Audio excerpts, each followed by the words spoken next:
की अर्थव्यवस्था को भारतीय जनता पार्टी ले गई है।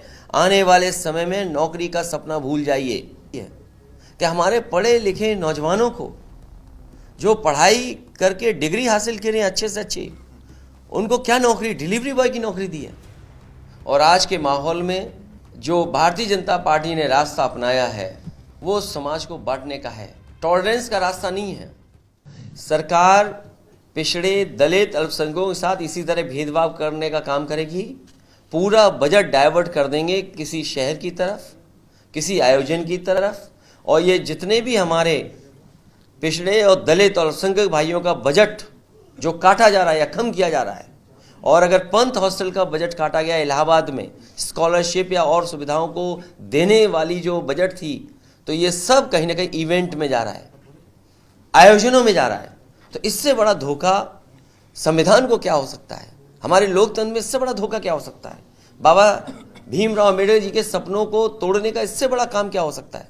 डॉक्टर राममनोहर लोहिया के सपनों को तोड़ने का काम यही है कि पिछड़े दलित और अल्पसंख्यक और आदिवासियों का बजट काट दो, उनका कम कर दो। बीजेपी उस पर क्या कहेंगे? पत्रकार साथियों, ये वो लोग हैं जो अपनी नौकरी को लिए, जिन्हें नौकरी मिलनी थी, मिल चुकी थी, या कहीं घोटाला हुआ है, आरक्षण को लेकर, वो छात्र नौजवान युवा बैठे हैं।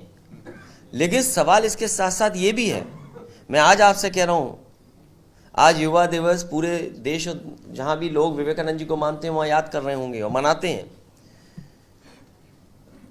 आने वाले समय में यही सरकार रही तो नौकरी मिल पाना सपना हो जाएगा। नौकरियां खत्म हो गई, नौकरियां नहीं है अब। जिस रास्ते पर भारत की अर्थव्यवस्था को भारतीय जनता पार्टी ले गई है, आने वाले समय में नौकरी का सपना भूल जाइए। उत्तर प्रदेश में इन्वेस्टमेंट मीट हुई, 40 लाख करोड़ के एमओयू हुए। बिहार में इन्वेस्टमेंट मीट हुई, वहां भी कुछ एमओयू हुए हैं।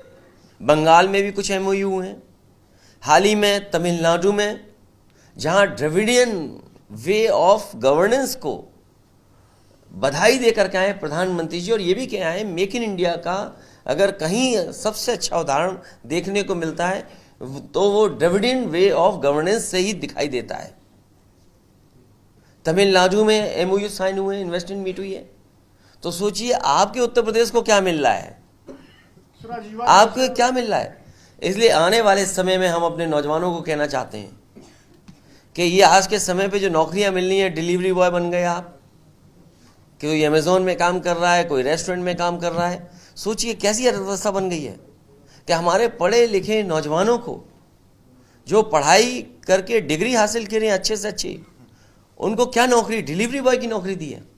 समाजवादियों की सरकार जब भी बनेगी, उन्हें सम्मान का रोजगार देने का काम समाजवादी लोग करेंगे।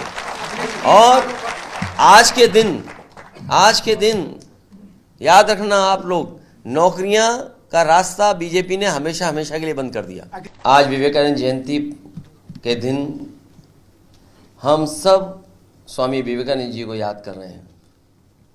कई ऐसे लोग हुए हैं जिनसे दुनिया में लोग इंस्पायर हुए हैं, उनसे प्रेरणा ली है। स्वामी जी ने अपने जीवन भर और इतनी कम उम्र में, दुनिया में कोई ऐसा व्यक्ति नहीं रहा होगा जिसने इतना बड़ा संदेश दिया हो। समाज को सुधारने के लिए, समाज कैसे आगे बढ़े और अपने विचारों से लोगों का जीवन कैसे बेहतर हो, उसके लिए लगातार स्वामी विवेकानंद जी काम करते रहे।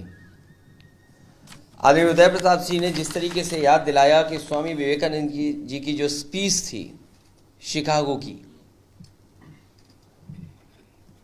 उसको हम सब याद करते हैं।